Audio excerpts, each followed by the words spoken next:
talking about today? Circadian rhythm. That's right. This is what I was doing on sleep much. Today we're talking about. Oh wow, that's a coincidence. Yeah, it's a plug for circadian rhythm. I was just playing off, guys, that I didn't know was going on. So we are talking about circadian rhythm today. So let's get into that. What is circadian rhythm? If you think about it, when you go throughout a given day, there are times throughout the day where you feel like, man, I'm ready to go. I'm ready to kill it. There's a wall. I'm going to run through it. And then there's certain periods of the day where you start to doze off. You start to fade. You may notice, Paul and Andy and I were just talking about the best times of the day we like to train. And there are times, for example, that you may basically feel great during the day training, times you don't feel great. And you'll notice that there's a pattern of when you like to specifically train. So like, when do you train, Andy? Normally train in the evening. Yeah. 8 p.m. is honestly the most optimal time. That's your time. What about you, Paul? 6:30 every day. 6:30 every day. Crunch, be there. Yeah. So that's, I like training around that. Probably, honestly, like I like training like. I feel like you're just a mix. Like I'm a either mix. morning. I train morning and evenings. Yeah, I like both. I could do both. When you're the CEO, it gets difficult. You fit it in. Exactly. Yeah. The thing is that here's the thing, that given no like mental taxation, which never happens, it'd be great to train for me in mid-afternoon. I'd love that. But the problem is that there's a lot on my shoulders in a sense. And so by the end of the day, with all the meetings that I have, that drains you mentally. And so by the time you hit the evening, the workout's not as good as it would be in the morning. That's for me, but that's just because of my day. And that goes to the point of circadian rhythm. There's several factors that affect your rhythm. One is internal biorhythms, right? So in other words, when we wake up in the morning, maybe hormones like testosterone might peak, or things of that nature. Cortisol might be higher in the morning, and temperature might be lower in the morning, for example.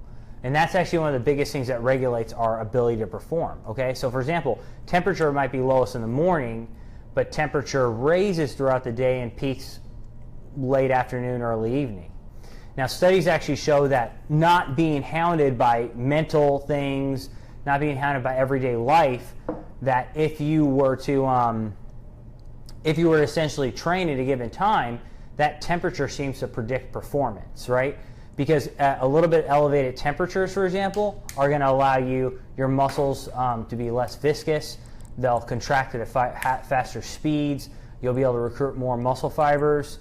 And so that's why if you do train in the morning, like I did legs this morning, for example, that's probably I'm not thinking it straight right now. 500-pound squat? Yeah, absolutely, yeah. So that's why I'm not thinking it straight right now, is that basically what you have to do is compensate. If your body temperature is lower in the morning, studies show that you have to make up for that with longer warm-ups.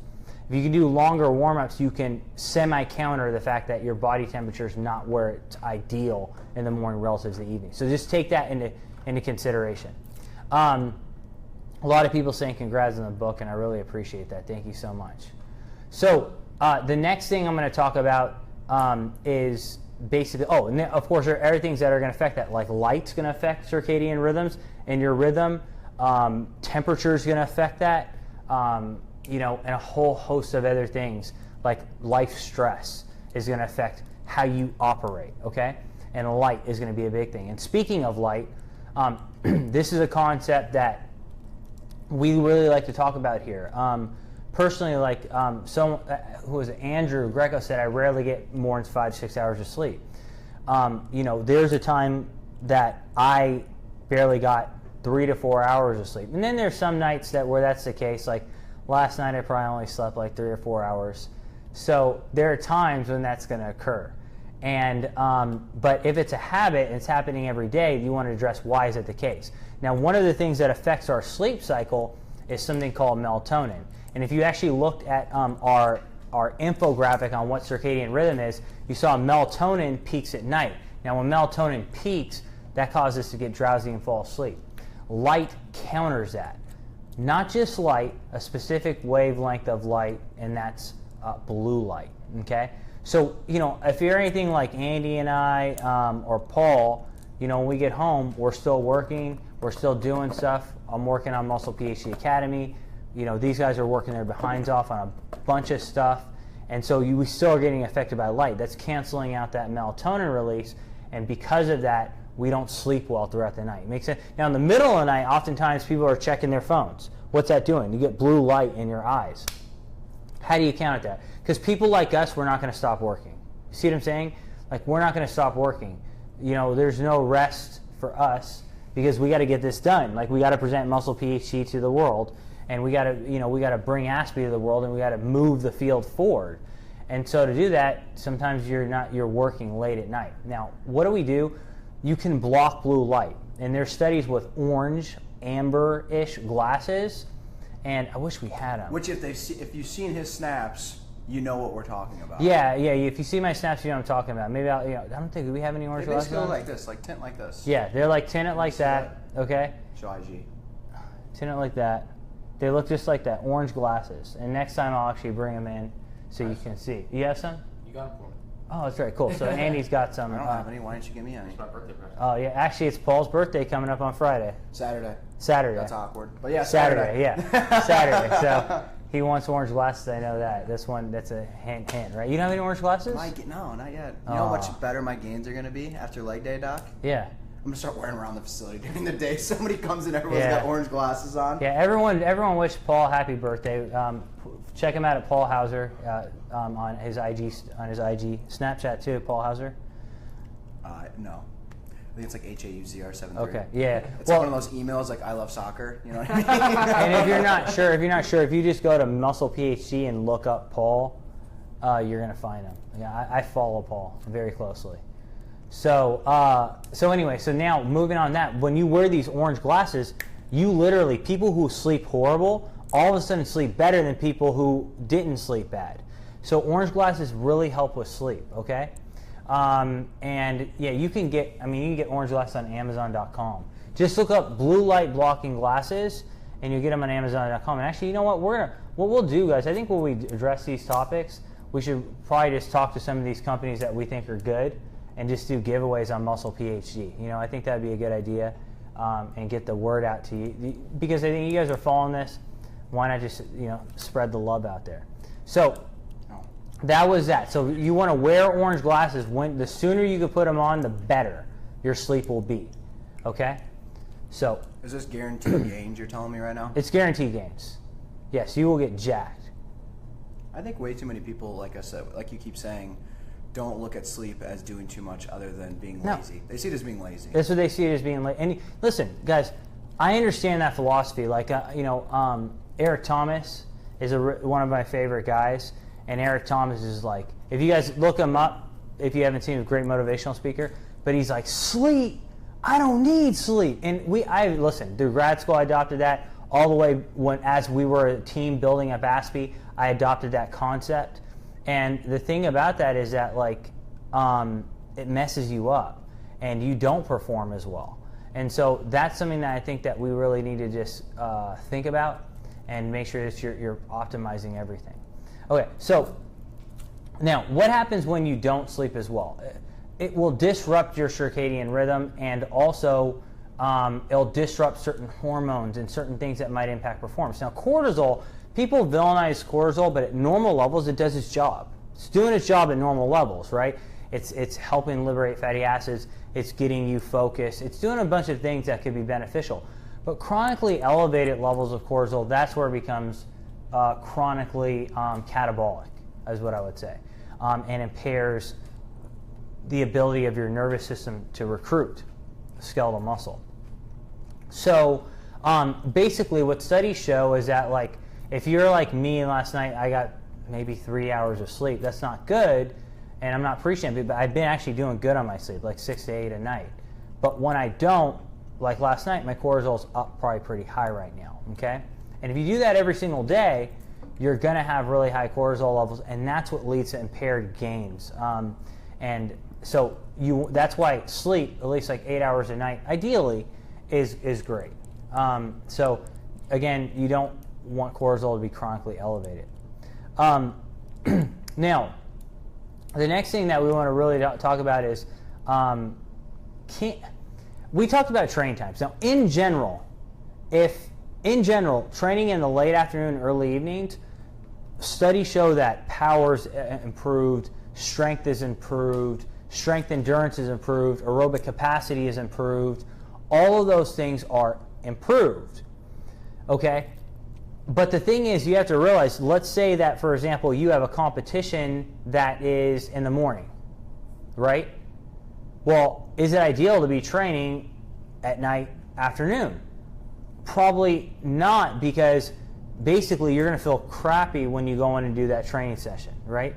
And I think that's a very key point, okay? So I think that's a really, really good point. And so you want to, I mean, you know, you want to make sure you maintain a really good circadian rhythm in that sense. Now, here's the thing, though. What studies show is that even though in the morning you may not train as well as late at night, if you keep training in the morning, you actually will adapt to that time period. So your circadian rhythm will adapt so that you can close the gap between that performance decrement in the morning and the evening. And also remember, you need a little bit longer warm-up, okay? But whatever you do, ideally adopting a routine is ideal. If you're all over the place, that's no bueno. So like Living Low Carb Man here, Jimmy Moore, a good friend of ours, he says, my circadian rhythm is too good. I get sleepy as soon as the sun goes down, right? But at least Jimmy, as much as he travels, Jimmy Moore travels and he speaks all over the world, at least he tries to maintain a balanced circadian rhythm, right? And it probably gives him a lot of his success and a lot of the books he writes and the success he's had intellectually, spreading the message of different strategies on carbohydrate manipulation. So then the next question becomes this: can sleep affect fat loss? You know, I mean, Andy Barninger here has prepped a number of competitors. He's actually had a lot of success, highly recommend following Andy. Andy, what's your Instagram? Think hard about it. Sorry, I had to think really hard about that one. Andrew Neal, Neal _. That's it, Andrew Neal _. He's a supplement guy, by the way. Yeah. Paul's a marketing guy, by the way. Yeah, we're brothers, literally. People can. So those are key points I feel. Now, but what happens is when you compete, oftentimes sleep gets less and less and less. And basically what studies show is they compared 8 hours of sleep to 5.5 hours of sleep. And a lot of people during competition would think that 5.5 hours is great, right? Well, they basically showed that fat loss was way, way higher when you slept 8 hours versus 5.5. So you got to ask yourself, should you be doing a lot of cardio at night or getting those extra 3 hours of sleep? That's a question you really need to ask yourself carefully, because studies also show, part of it's due to the cortisol response, that you will more readily lose muscle if you're sleep deprived. So you're losing less fat and losing more muscle. Not a good combo, right? So, like I said, I would opt for sleep and more moderate cardio.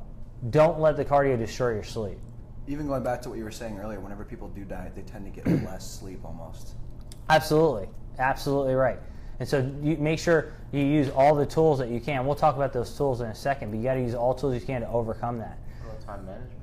Time management is key. Time management's huge. Time management is key, Time management is key. Don't be the procrastinator. Don't be a procrastinator.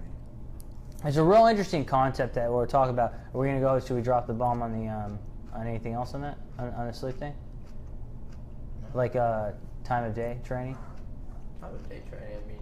Like as far as like how it impacts your sleep? Oh, or is that next week? No, this is this week. Okay. Mm-hmm. So later in this week, we're going to release an infographic on basically how time of day, intensity-dependent training impacts your sleep. So notice that like Paul trains at 6:30, right? But say you were to train like, oh, it's late, it's 10 at night, I'm going to go train high intensity. And I've done that before. But late at night training actually can impair sleep. Part of it's the adrenaline response that you get, the cortisol response. It could cause you to be more alert, increases thoughts, the rate that you're thinking, and actually impairs sleep. And remember, impaired sleep is going to impair gains. So you want to think real carefully about not training too late, too often. And I think that's the point. So what if you don't have a choice? Yeah, you know, if you don't have a choice, you don't have a choice. Then you need to make sure you're taking care of everything else that has to do with sleep. So if you're not doing else, I would follow these principles. Number 1, when you go home, wear orange glasses, right? Number 2, have a sleep ritual. Like if your bedroom is for sleep, make it for sleep. You know, don't go in there and do work. You know what I mean? Like don't go in there and bring your laptop in there and stuff like that. I have a great question. So I used to work third shift. How does that affect it? Especially, do you work out prior to, after? It's tough, man. So when did you get off work? I got off at 6. Oh, okay. Yeah, so I would just start to be light again, and I would go to work I started at 10. So. Oh, you were at 10 to 6 in the morning. Yeah, 10 at night to 6 in the I morning. thought you were going to say, okay, no, here's the thing. This is difficult. So basically what we're dealing with, what we're talking about, basically there's a concept. So remember you have circadian rhythm, okay? And circadian rhythm is supposed to align with the light-dark cycle, meaning sun comes up, circadian rhythm's aligning with that, sun goes down, melatonin's up, you go to sleep. When you have a third shift, and I've done that before too, so I used to actually, when I was in college, I worked floor jobs, and I would I started at 6, and you'd mop and strip floors, and maybe get out for, a long time, early in the morning. So, but the main point is this, that that causes what's called circadian misalignment. Okay, so now basically at night, your melatonin is going to be lower, and when it's supposed to be released, and so that's a problem. People also get sleep deprived. That's also a problem. Okay, so there are ways that people can counter that. There's the hardcore way. There are ways like people can counter that. Well, they counter it with caffeine. They counter it with taking melatonin to overcome things like that. That's kind of fixing part of the problem. The real problem is circadian misalignment. So people who have shift work all the time, some studies show that you might consider basically actually literally shifting that light-dark cycle. So basically it's like if you're starting at 10 to like 4 in the morning, you may actually use some brighter lights during that time. Blue light, there are blue light things. It's like the opposite of orange glasses. You use blue light during that time. And you're using orange glasses earlier in the day because you're actually basically shifting your circadian rhythm to match your lifestyle. And to do that, you've got to manipulate light. And so that's one thing that's hardcore. And most people are never going to do that. But if you're an athlete and you're like Paul, who's squatting 500 plus pounds, and he wants to perform, he probably would recommend that during that time he would be doing that. Is there even one last thing? Is there a benefit to keeping the same workout regimen day after day after day? So say I work at 6:30, is it good to keep something like that? Yes, because having normal rhythms, like Jimmy Moore said, are positive. The only time that I would recommend shifting it over is that if you're an athlete and your games could be night or the morning or afternoon, in which case you need to get time at each of those times so that you're prepared for that. Kind of metabolically flexible. Exactly right. So like when I was playing hockey or whatever, I would train sometimes in the morning, I would train in the afternoon, I'd train at night, and I was able to I was flexible basically to those times. Understood. Anything else? I think that's it, guys. Now what we're going to do is answer questions. Your questions. Your questions. Let's see. How much sleep is optimal for growth? How much sleep is optimal for growth? I mean, there's some studies that show, I would say at least 8 hours, to be honest, at least 8 hours. Studies show if you're on a low-carb diet, that could be slightly less. It's interesting. But there are studies that actually show like 10 hours could be better than 8. But I would say at least 8. I know a lot of anecdotally, a lot of bodybuilders, professional bodybuilders, obviously will take naps in the middle of the day. I mean, like if I had taken a nap today, right now I would be on point, firing away. It's funny because for me, literally, middle of the afternoon, 2 to 5 o'clock, if I take a 15-minute nap, jump in. Oh, yeah. Okay. Keep on Sorry. here. If I take a 15-minute nap in the middle of the money. afternoon, literally I'm fine. You too. Make sure you get on this Oh, one that's too. good. I want to talk about that. That's good. I got to address that, Nick. Go there. But yeah, 15-minute nap. In fact, I think it's something that we should encourage here at Aspie. How important is it to even get too much of a nap? Because everyone knows the situation where you take that optimal short set nap, you feel amazing, and then you go 5 minutes too long and you feel the opposite. Yeah, you feel groggy, yeah. I actually saw, I'll jump in on this. Go ahead. I actually saw some research on this, like the optimal nap time This is golden. Write it down. So for like, if you get a 15 to 30 minute nap, it's just about optimal. If you go over that 30 minutes, melatonin starts to secrete. So as soon as you go over 30 minutes, if you go between 30 and 60 minutes, you may actually enter almost REM sleep. So when you wake up after those 30 to 60 minutes, you're groggy. You know. If you go over that 60-minute mark, you've kind of, because when you're sleeping, you can go through cycles of deeper sleep, REM sleep, and lighter sleep. So after about those 60 minutes, you might actually fall back into a lighter sleep. So when you wake up, you're not as groggy. But it's really finding the optimal for you. For me, like I said, 15-minute nap in the middle of the afternoon, I'm ready to go until 4 a.m. So 15 ideally, not to get that melatonin, 15 to 30. 15 to 30 minutes, yeah. So play guys, it, see what works for you yeah, too. Try it out, guys. I think I'm gonna do that too. Wait, I got a call after this. So, actually, I got a couple calls after this. But anyway, that's another discussion. Nick Helen says, Jake Wilson, the reason I decided to study sports science and biochemistry. You know, I'll tell you what, like, you know that means the world to me. Like, Nick, you're the reason why I'm doing what I'm doing, my man. You really are. Like, yeah, that's it. You know, like, I'm gonna be honest with you, like, and actually, someone asked me on Snapchat, can you explain, like, how you got into this and stuff like that? So I'm gonna go a little bit into that. Yeah. Because basically, I want you guys to understand, what we're doing here at ASPI is creating a whole new realm and a whole new field, okay? So when I was going to school, not that long ago, really, basically people would come up to and always go like, what can you do with this degree? And you know, when you said sports science, what did that mean? You meant you were in academics. Now, academics is cool, but if you're going to be a sports scientist, you're going to be in academics. If you're to study it, you're going to study it with people who are just average, you know, students. Well, you know, and the thing also about academics is it's difficult because they speak in a certain language that you can't get out to normal society. Does that make sense? So they're speaking a different language, the language of science. So what we did, we said, listen, we think people need to understand more of this, and we also think that kids who are in school should be able to be sports scientists in other ways. And so we created ASPI. And so you saw Brandon G was here earlier, 6-year NFL vet. We got a ton of a lot of NFL vets in here in ASPI because we're trying to bridge the gap between science and application. Now, we're not in academics any longer, but our laboratory, I would venture to say, is the most technologically advanced laboratory in the nation and probability even in the world. You know, as far as performances goes, I'd say we have the most technologically advanced lab potentially for performance in the world. And that's saying a lot because I've been to labs all over the world. So, and we're just starting. And we're just starting. So why is this the case? Well, bottom line is, and going to your point, what you said, like, I appreciate that I had any part in you deciding to do this. You guys listening out here, I want you to realize this. If you have a dream and you have a reason and a why, do it. Don't let anyone stop you. I can't tell you how many times during school people told me that this dream of ASPI, this dream of creating the ultimate lab, this dream of reaching the world was stupid and I wouldn't be able to make a career out of it. Even now, people don't understand. Like, I kind of stumble around, you know, the facility all day and it keeps growing because I have a reason and I have a why.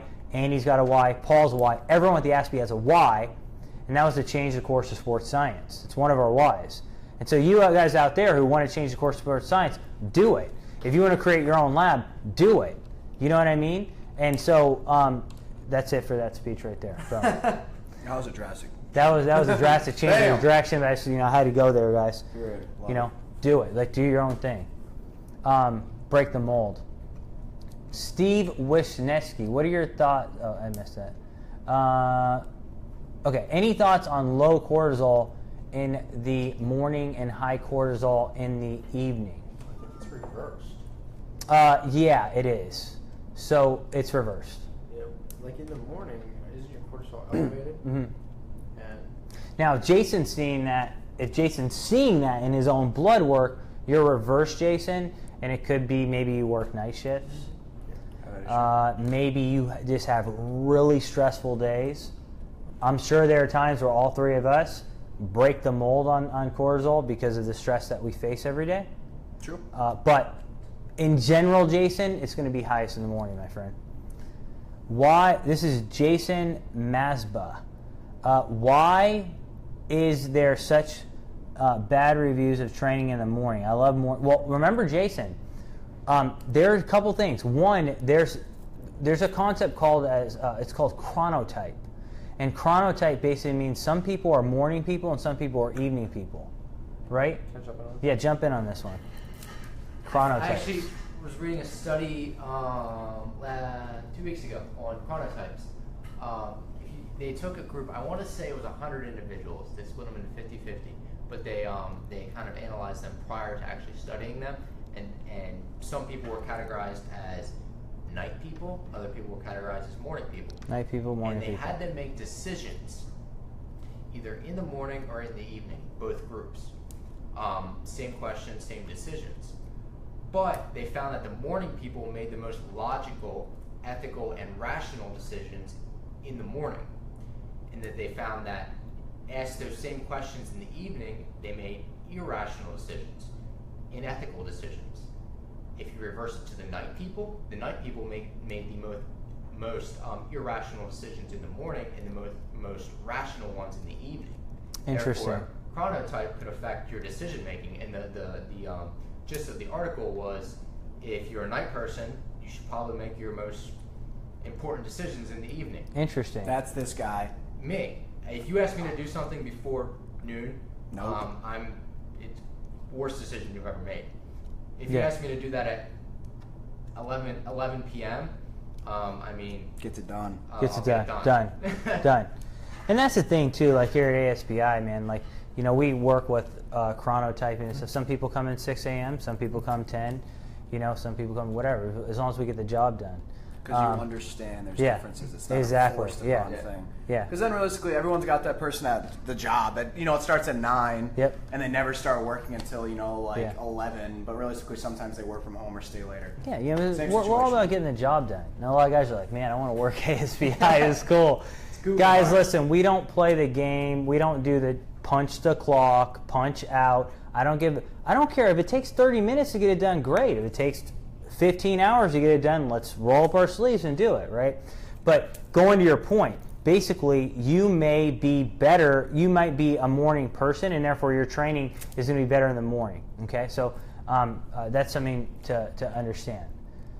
Jacqueline, Either way, yeah. Jacqueline Berry. Hey, Jacqueline. I put my iPhone on the night shift mode. It gives off an orange amber light instead of blue. Sick. Great job, Jacqueline. That's phenomenal. And I think that's great. Adding orange glasses to that might even help even more because there's all these other lights that are getting in as well. Other artificial lights that are all around. But that's going to help a lot, Jacqueline. Great job. Fist pump. Carter Addy, is the circadian rhythm in accordance to your schedule, light, or actual time of day? Both. It's going to be affected by all of those. So again, that's why I was saying, like, if you have bright lights at night and you shut off the lights during the day, you're going to adapt to that circadian rhythm. Okay, your body, those lights are going to impact how your circadian rhythms do All right, Doc, things. it's that time. So guys, we're going to do rapid fire now, and you know what that means? I can't explain anything. Hey, I just get have excited! To You don't seem excited this week for dang rapid fire. Here we go. I'm ready. All right, Let's and go. You got the first one? Yep. All right, go. Bam. Is there any study done on the influence of circadian rhythm on this topic? We discussed whether 8 hours of sleep from 1 a.m. are very different from 8 hours of sleep from 10 p.m. and on, but did not come to a conclusion. So basically it's saying, does the time at which during the 24 hours you get your 8 hours of sleep influence anything? If it's close enough, if it's like at night and you're going to bed at midnight instead of like 9 and you sleep the same duration, that's not going to make a difference. If it's night shift work like Paul, yes, that will make that drastic difference. We'll accept that answer. It was a long one. Next one. That was a long answer. Best ingredients to take prior to bed to optimize recovery. Yeah, zinc, magnesium, ashwagandha, all those are great ingredients, I would say. Yep, those are my favorites. How to improve quality of sleep. Get blackout curtains. In the bedroom, try not to do work and have bright lights. Use it as a place to go to sleep. Don't check your cell phone in the middle of the night. Also, blackout shades? Yeah, blackout shades. Those are all important ones. Cool. How effective / what is the role of casein protein in sleep? I mean, I think taking protein before bed's great. I don't know that casein's any better than whey before bed, but, do it. What about sleep and HGH? Yeah, sleeping's very important for growth hormone. So I think, yeah. Bam. L-aspartic acid for better sleep, potentially. Also higher testosterone release. This is a pretty interesting one. Steve says, when you eat less and exercise more, a hormone known as lipase begins breaking down stored fat. Now, if the goal is fat loss, is that possible to lose fat if you're eating 5 to 9 servings of fruit or vegetables a day? Wouldn't the fruit be too much sugar even if the fiber is in it?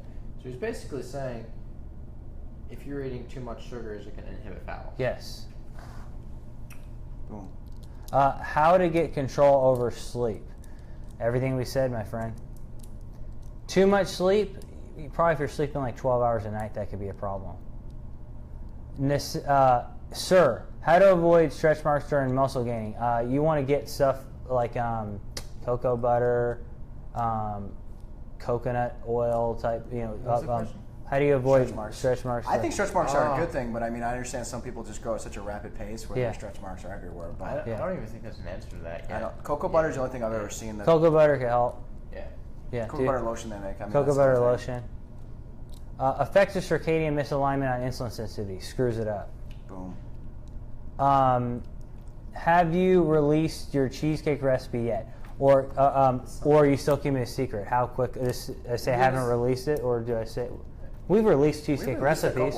We've released a couple of them once you scroll back, but... The one you're talking about will be releasing this Sunday.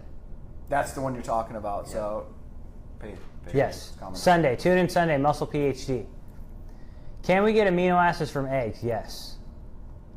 How much? I mean, a lot. There's 5 grams of protein in an egg. Yeah, exactly. So 5 grams of protein in an egg, that's made up of purely amino acids, right? Evo is everything. Fish oil before bed. I like to have fish oil right when I wake up, personally, because I feel like it tends to have vitamin D in it. And even though vitamin D is great for sleep, it may actually lower melatonin at night. That was long, sorry. Caesar and Tony. What's up, Caesar? What if your body automatically wakes up between 5 and 7 hours of sleep, although you want more sleep? I mean, it is what it is, man. Try using these techniques that we said, and potentially you'll increase that sleep by a little bit. Ray DBT. Does nutrient program apply to the last meal of the day too? I think so, yes. What are your thoughts on L-theanine for sleep, for a sleep aid over melatonin? I think that works really well. GABA, potentially, a lot of times I get groggy. All right.